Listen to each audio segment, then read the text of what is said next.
Hey guys, 𝐬𝐮𝐬𝐜𝐫𝐢 here. Welcome to my channel. In today's video, I want to speak all about how I got lasting relief, how I healed my chronic back pain many years ago.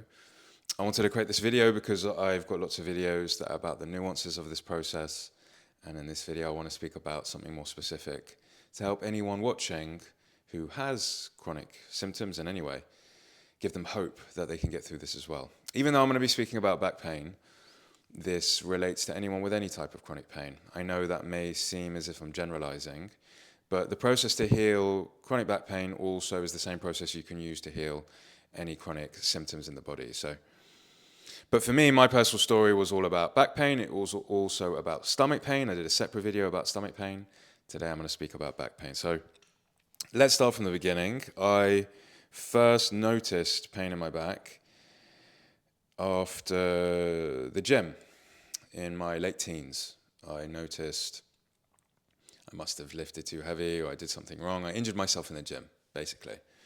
And that became my story of pain for years and years. I have an injury that I did in the gym once upon a time, and now I'm just defective. And I know that's the story for a lot of people with any sort of chronic symptom. They injured themselves once, and they just carry that for years and years. It's just defective. And even though people had told me that injury from the gym should have healed long ago, I'm speaking about like 4, 5, 6 years in, they said that injury in the gym probably should have healed within, 3, 4, 5, 6 months, whatever it was.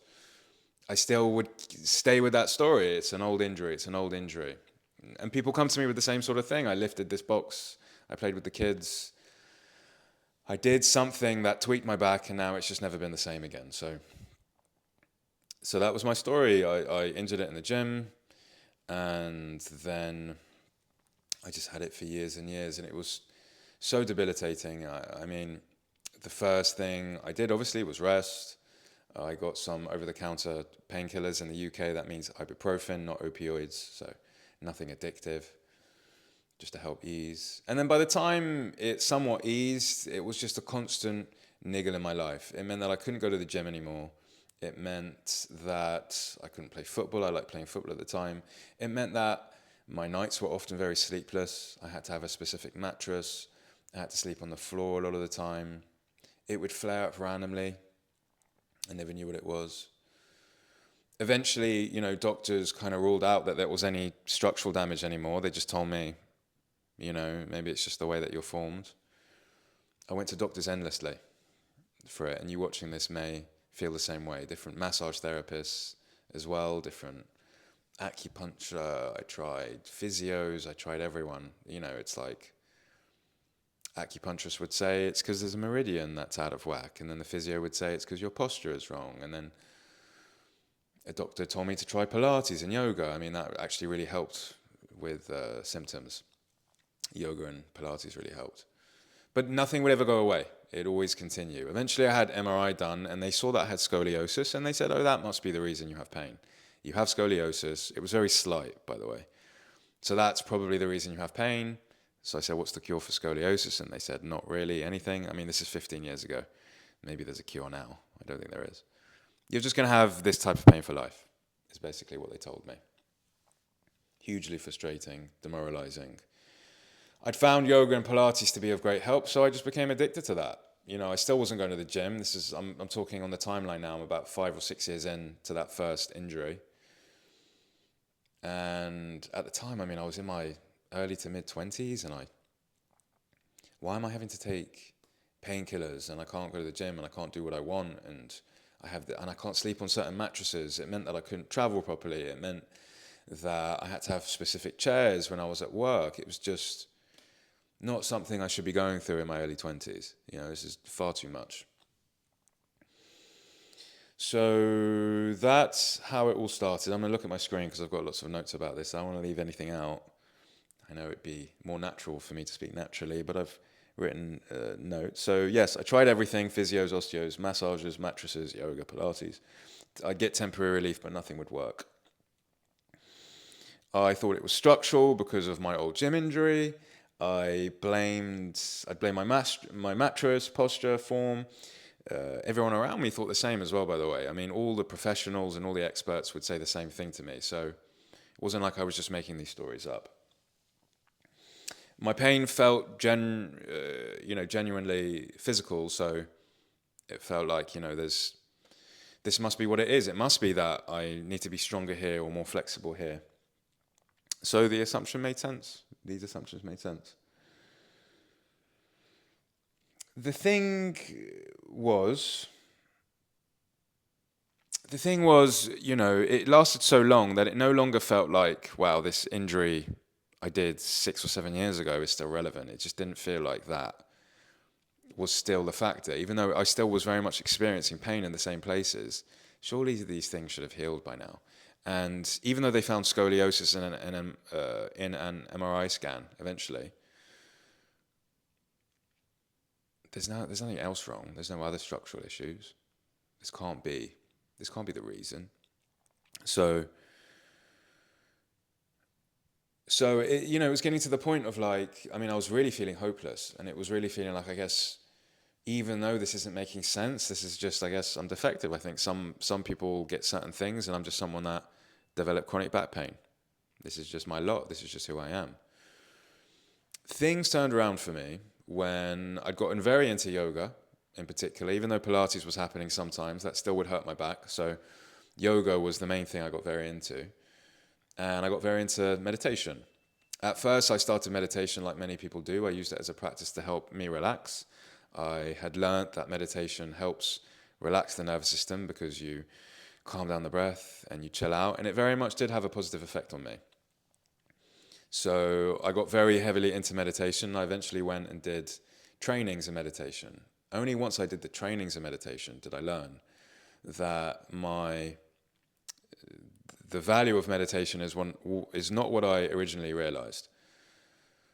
The value of meditation isn't necessarily in the fact that it's going to make you feel more relaxed. It's that it teaches your nervous system to allow whatever is occurring for you to be there. So in fact, only once I started my meditation teacher training did I discover the way I'd been meditating, even though it was valuable in some way, wasn't actually the true biggest value that I could have gotten from meditation. Because many people, including myself in the early days, have been using meditation as a process to purposely try and relax myself. Whereas on this teacher training, and subsequently now as a teacher, I learned that meditation, the value of it, is used to sit with what is, to not try to relax anything, to let yourself feel restless, to let any emotion like fear or anger or sadness just be here without trying to change it. I'd never meditated like that until I started that teacher training, and it was so different and so scary, and it wasn't what I thought it was. It was the opposite of relaxation. I was sitting there in silence with the eyes closed, looking relaxed, but there was just explosions going off inside.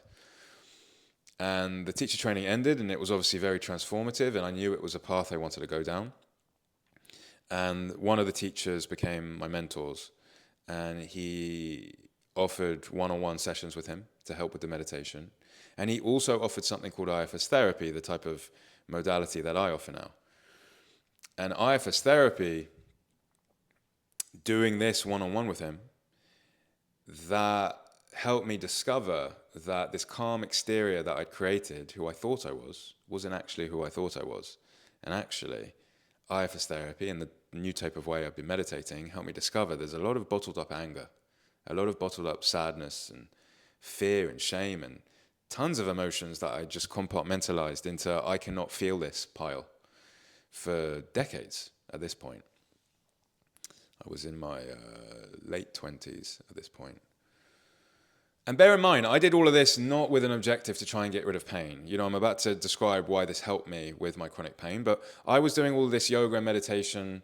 I mean, I was doing the yoga because it helped me with pain, but I was doing the meditation because it was something that I really resonated with. I know it had somewhat of an effect on my pain, but I didn't realize the extent to which it was going to transform my life.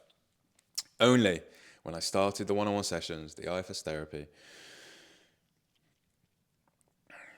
the meditating in the new way, did I start to discover that there's all these emotions I'm bottling up, and when I allow myself to feel them, it's uncomfortable. But even though it's uncomfortable to be with these emotions, it was changing the way my mind and body was acting. All of a sudden, my back pain, and I had stomach pain at the time, It's something I speak about in another video. All of a sudden it was acting differently. It wasn't doing the same thing it did previously. All of a sudden I was sleeping through the night more regularly. You know, that was a symptom of chronic back pain. I wouldn't sleep through the night. All of a sudden I was sleeping through the night more regularly. All of a sudden the pain was showing up in different areas. All of a sudden it'd be really intense, like more intense than it had been for ages. And then I'd have a big cry and then it'd completely go away. It was crazy. It was acting really all over the place. And I spoke to my mentor at the time about this. I said, all the sessions we're doing, you know, scaring the shit out of me because my mind and body is doing all these weird things. And he said, yeah, this is how the mind and body work with one another. Most likely you've been developing symptoms in the body for all these years because you have not been letting yourself allow the presence of emotions. And I've been told this for years. I've been told for years, because I was in those realms, in those yoga worlds, that maybe pain has to do with emotions and bearing emotions, but I just would push it aside. I'd say that's not got to do with me. I don't have anger. I'm calm and relaxed. Started to meditate in the way that was more valuable, allowing what is. Started to do IFS therapy, which teaches you how to go inside and be with younger parts of your system that need to express big emotion. Suddenly, my symptoms are getting weird. They didn't immediately go away. They just started changing. And suddenly I started to go, oh, maybe this is why I've had the pain all along. Maybe it had nothing to do with the mattress. It had nothing to do with all the scoliosis and my meridians are off or whatever it was that I was being told for years. Maybe it has to do with the fact that I haven't learned to allow myself to feel certain emotions. So that's when I started to learn more about the mind-body approach. I discovered Dr. John Sarno, his books, The Mind-Body Prescription, The Divided Mind, Healing Back Pain. I read those books. They were such a revelation to me. All the personality traits he spoke about in the books, people pleasers, perfectionists, high achievers. I resonated with all of them. He said these personality traits are the most likely to bear emotions, and therefore they are teaching the mind that these emotions aren't safe, so the mind gives the body pain instead. The books were so amazing. I was like, okay, this is me. So I went on that path to learn to allow myself to feel emotions, to learn to allow what I hadn't been allowing for so long. And here's the thing. So I'm going to speak a bit about why allowing emotions can help heal symptoms. I'm going to speak about the fact that all of us repress emotions. And yes, why this whole thing occurs. So everyone represses emotions. You know, for a long time I thought, no, that's not true. I thought, you know, I'm who I am. I feel my emotions when I need to. Every single person, at least in the Western world, I'm filming this in the UK, represses emotions because we've been taught to do so. We've been taught that the way to be a proper human being, to be civil, to be kind, is not to allow yourself to express anger at people, or shiver with fear, or cry in sadness in public, or allow the presence of shame. You mustn't feel guilt or grief or regret or disappointment or embarrassment. You need to be confident. You need to be nice. You need to be civil. You need to operate almost with a mask for the world. And we think that mask is who we are. We've developed these characters for one another. In some regards for good reason, so we don't hurt one another. But it's not truly who we are. We're also not the parts of us feeling the anger and the fear and the sadness. These are also fleeting emotions. But because we have conditioned a society not to allow the presence of certain emotions, because we want to operate in civil and kind manners, what we've mistakenly done is taught everyone's mind that certain emotions are not safe to feel. We all experience emotions in the body. The reason we know we feel anger or sadness is because we experience that in the body in some way. It could be different for everyone. Fear can be for one person something they feel in the belly. For anger, it could be something they feel in the face. It could be different for everyone where they feel it in the body. But everyone feels emotions as energy in the body. And if we have decided that certain emotions are not okay to express or to allow, then we teach the mind that this emotion, this energy expressing itself in the body is not safe. And the more we teach the mind that, the more likely it creates pain. So if we say anger is not safe, if we teach it, we condition it, anger is not allowed to be here. I need to be happy and calm and collected and perfect for people. I need to be a people pleaser. We teach the mind over and over and over again, whenever anger or resentment shows up, give the body pain instead of the anger. Because we can't express the anger, so if this energy is here, give us pain instead, because we can't let the anger be here. And that happens with all types of emotions that we don't allow ourselves to feel. And I've created other videos about the fact that, again, it's good to a certain degree that we don't allow ourselves to express emotions out loud, which is why in the process to heal your chronic pain, you learn how to meditate, you go to therapy, you learn how to journal, because these are safe spaces to let yourself feel the very emotions that society deems unacceptable. In a meditation, in therapy, in journaling, you can write out all the things that you're angry and resentful about. You can write out all the things that you're afraid of. You can write that you're ashamed. You can write that you feel disgusted, embarrassed. You can allow yourself, you can teach the mind that the energy of this emotion, even though I won't express it in everyday life, I'm allowing it to be here now. I'm no longer going to push it aside. Everyone represses emotions. Only when you become regularly introspective through meditation or journaling do you discover that. And only when I discovered that and started to do it consistently did my back pain start to subside. It didn't happen overnight, because it's almost like a skill. You're teaching the mind something new. But eventually, by doing this consistently, going inside, allowing space for emotions I don't usually allow, I taught the mind over and over again, this emotion is safe, this emotion is safe, this emotion is safe. And eventually, it loosened the grip on my nervous system and pain didn't have to occur anymore. So a turning point for me in this process, I want to speak about this. If you're watching this, I know once upon a time when I had back pain, I'd be watching YouTube at whatever o'clock in the morning looking for answers, so that's you. A turning point for me not only came from the fact that I was learning that I'd repressed emotions and how to allow it to be here, but the fact that I started to believe that this was a mind-body thing. I believed that my pain was a mind-body thing. I started to no longer be convinced by the fact that it was my mattress or it was this and that stretch. Don't get me wrong. Doing exercise and getting good sleep and eating decent food, these things are still important, but I no longer believed that those were the only things contributing to my pain. In fact, I really, really loosened my grip on the obsession around that. I started to say, no, my mind-body system is an energetic system, and the main reason it would create symptoms is because I haven't allowed myself to feel something. I started to believe in the mind-body approach. That was such an important turning point. It was the same thing I did with my stomach. I was like, I'm no longer going to believe that this is happening because I've eaten a certain food. I just refuse to believe that.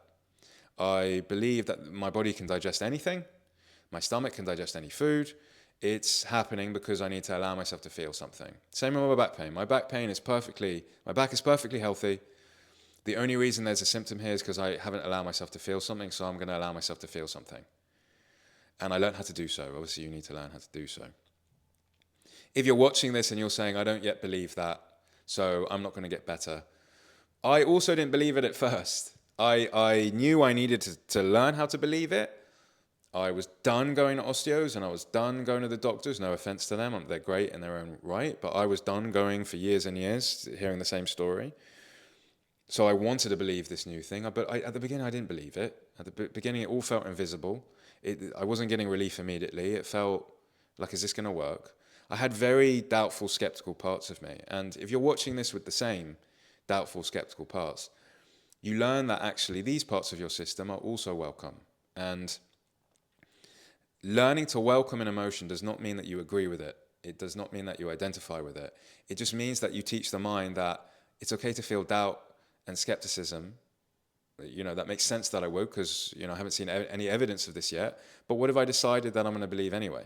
I'm just going to move in this direction anyway. You start to do that with your skeptical parts.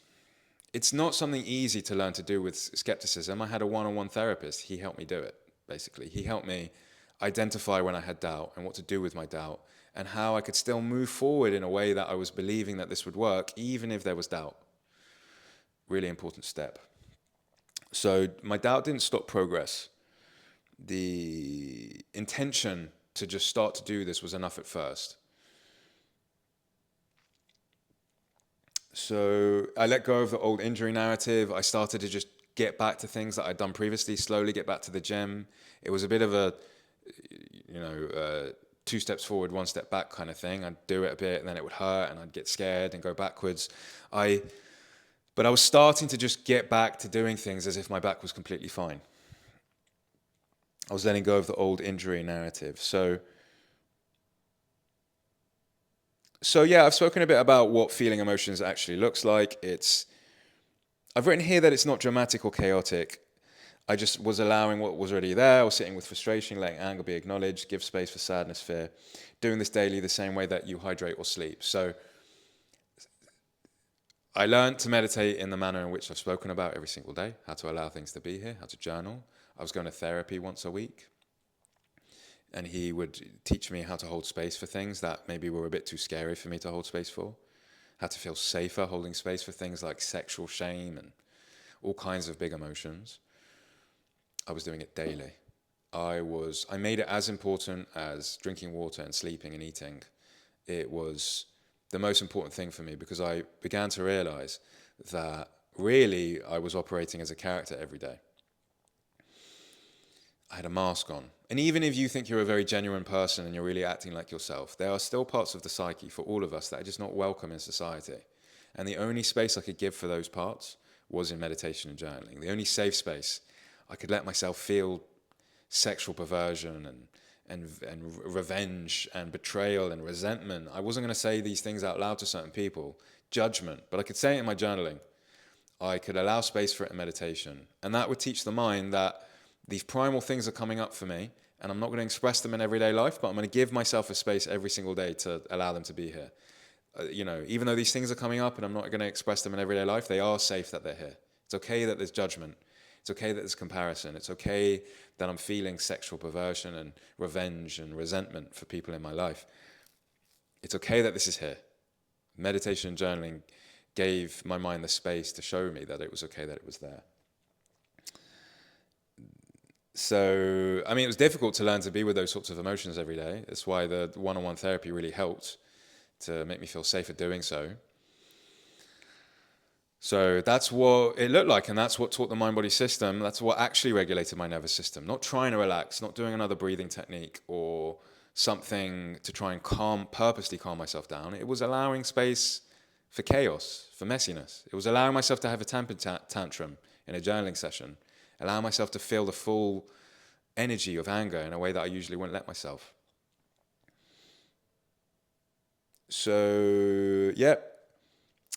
Some parts of me still clung to the old injury explanation. I had to work with doubtful parts for a while in therapy.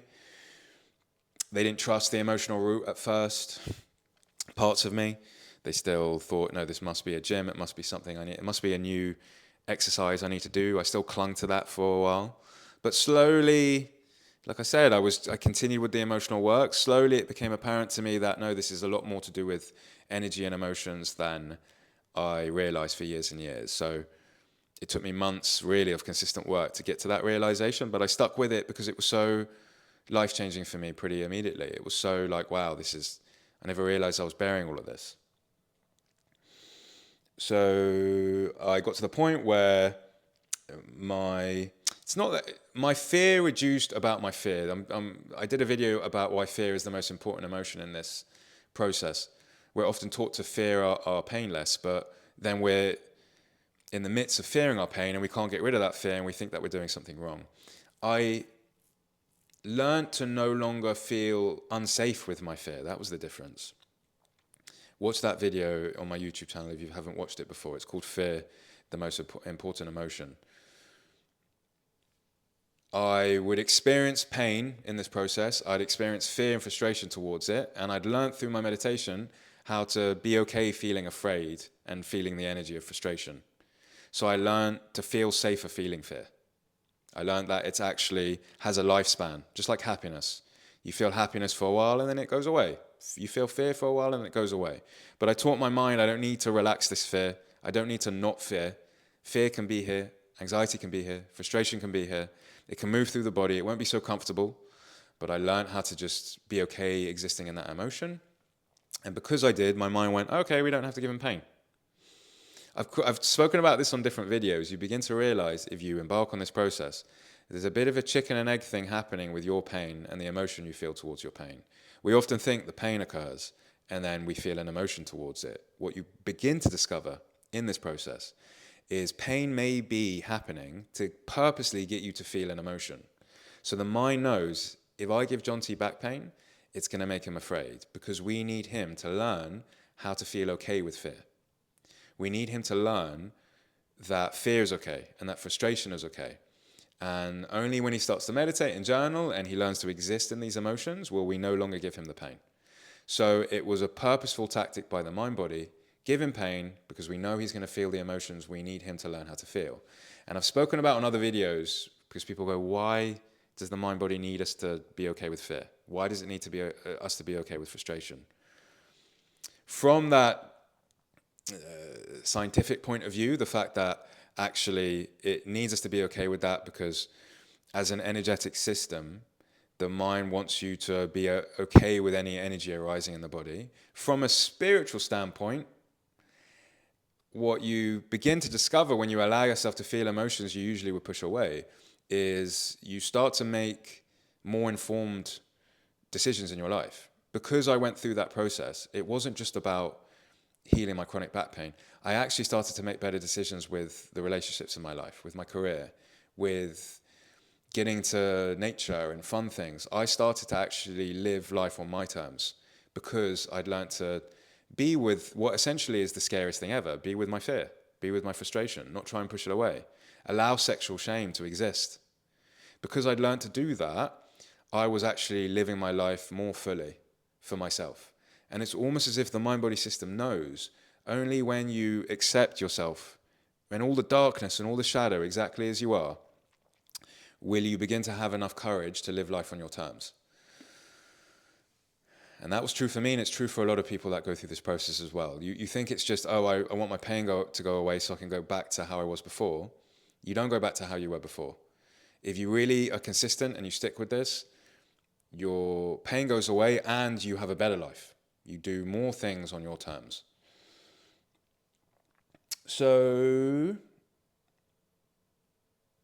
my recovery wasn't instant. First, there were small shifts. Like I said, there was still very much a lot of doubt at the beginning. I had to work with that. And then there was just, like I said, it was a 2 steps forward, 1 step back. It felt like I was making progress, and maybe there was like a kind of setback moment where, it felt like I was back to square one. Having a mentor really helped there, because he helped show me, no, this isn't a setback. This is just how the mind-body system needs you to feel something right now. It's completely fine. You just need to learn to be with this. So it took me a good couple of months to stay with this. It was like learning a skill. It was like teaching my mind something new, teaching my mind a language.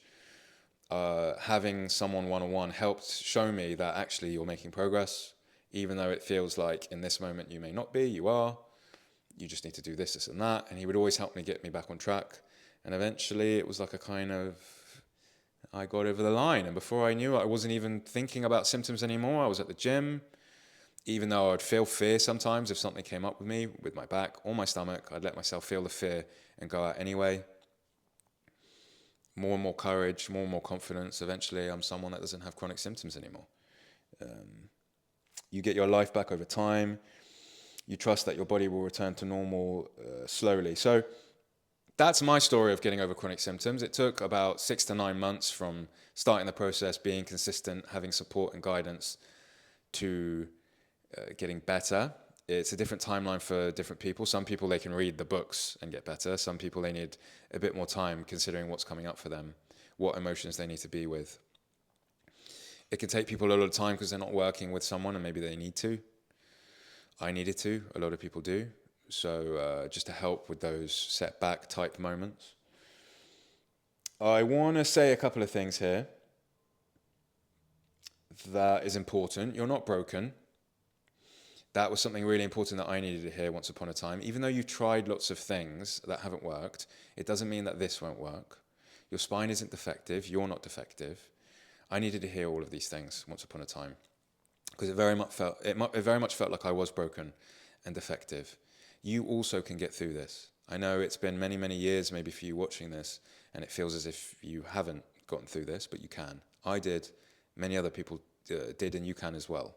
So I really want to say that.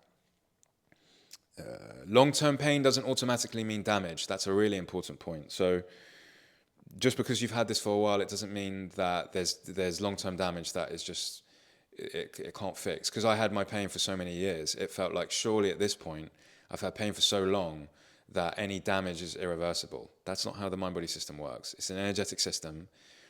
Things are being created in the body through energy. Energy isn't something that's structural. It can pass just as easily as it came. So just because it's happened for a long time, it doesn't mean there's irreversible damage. That's important. Pain can be real without being structural. We've spoken about that. Pain, even if they have told you it's scoliosis or it's a slip disc or it's an old injury, even that is an energetic thing. Even the mind-body approach will help with that, because the things that appear physical to us are actually energetic. And energy, emotion acts as energy in the body. We need to learn to allow the presence of energy. It's like if a part of your body is tight, a muscle is tight, and a massage will help. It's the same with how energy exists in the body. Energy gets tight and stagnant because we're not allowing it to express itself.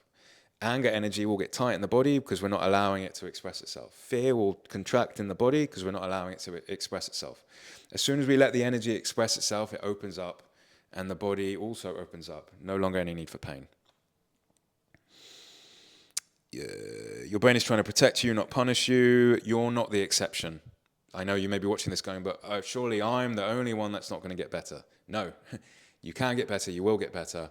If you haven't started this process, you need to start. Even if you have started this process, I'm sure if you've watched this far in my video, perhaps you've started the mind-body approach in some way. Trust me, stick with it. You can get better. I did, and everyone else did. Or everyone that's done this has done. You can get better. There's a subtlety or a nuance or just someone that needs to keep you on track when there's a setback. Years of pain does not equal a lifetime of pain. You haven't missed your window to heal, even if you've been going through this for decades. I'm going to keep going on about this. It's not like, oh, I could have healed 5 years ago, but I can't heal now. None of that rubbish. You can heal now. There's always another opportunity for equanimity. There's always another opportunity to teach your mind body that it's fine. You're not, someone that, oh, I should have done that 10 years ago. I can't do that now. You can do it now. Anything else? What I wish someone told me earlier. You don't need the perfect posture or the perfect mattress to get better. Your pain is real. Just because it's happening because of emotions, it doesn't mean it's not real. It just means the way that it's occurring is not because of something structural in the way that maybe you've been taught or going about it. You can get better even if nothing has worked so far. I've said that. I'm going to say it again. Even if you've tried everything and you haven't gotten better, this can work for you. It's non-invasive. It's a non-invasive approach. It's an approach that I think everyone should do, regardless of having pain or not. Learning to actually hold space for emotions every single day. Learning to understand your needs. Learning to express boundaries. I think everyone should go through this, regardless of having pain or not. So it will change your life for the better. Anything else? There's nothing wrong with you. I've spoken about that. It may feel as if there is because you can't do the things that you want to do in life. There may be, again, working with someone one-on-one, parts of you that are gripping onto pain as a protective mechanism at this point. That may seem far-fetched to you. You may say, surely not. Surely I want this pain to go. I don't want this pain to continue. But for a lot of people I see, when we go inside, only with working one-on-one with them, through the IFS therapy that I offer, or the meditations, do we discover that there are parts hanging on to the identity of pain, hanging on to wanting to be the person in pain, either because it got them attention in their family or because they're too scared at the prospect of not having pain. If I don't have pain, I'm actually going to have to go start dating again. I'm going to have to go out in the world again. I'm going to have to actually, life is difficult, actually go get rejected and make mistakes and actually contribute to existence. And I'd actually rather keep myself small and keep in pain and continue that thread. A lot of people come to see me and they have that self-sabotage part of them. I'm not saying you have that. You may be screaming at the screen going, that's not me. I want it to go away yesterday. Some people have that and they need me to help them discover that so we can work with that part of them to help them feel safe, no longer having pain. So if I could get better after nearly a decade of having back pain, then you can as well. I had more than a decade of stomach pain. I had 15 years of that and I got better with that. So Again, like I said at the beginning, this isn't applicable only to people with back pain. That was my story of back pain. That needn't be yours. It could be pelvic pain, migraines, fatigue, tinnitus, anxiety, depression. Any disharmony in the mind or body can work with this approach. Again, it may sound like I'm generalizing, but this approach is something that we should all have been taught once upon a time. How to allow space for emotions that we don't allow ourselves to feel in every life in safe spaces daily. As important as eating and sleeping, drinking water, laughing, having fun, is to allow yourself to feel primal emotions that you don't allow yourself to feel in everyday life. Everyone should have been taught this. This is not the end of your story. Just because you've tried everything doesn't mean that this won't work for you. You're not defective. There's no long-term damage. You can get through this. That's my story. I'm sure I've left some things out, as always. If you have any questions, anything you'd like to share, please ask below. Please subscribe to the channel if you haven't done so already. Join my pain relief community. You can join for free if you haven't done so already. You can check the link below. In that community, I will show you a course from start to finish about how you can heal your chronic pain or any other chronic symptoms that you have. There's a quiz, a free quiz you can do in the pain relief community that will show you some of the areas you probably need to work on. It may not only be emotional work that you need to do. It may be that you're not enjoying your career or your relationships. There may be a couple of things that your soul is asking from you to help you get through these chronic symptoms. So I've got a quiz that can help you discover what it is that you need to do. That's in the pain relief community for free. You'll also get a forum. You'll get to meet other people going through similar things as you as well. So if you haven't joined the pain relief community, you can do so for free. Click below. Otherwise, you can ask questions at the bottom of this YouTube video. Thanks for watching, and hopefully hear from you soon.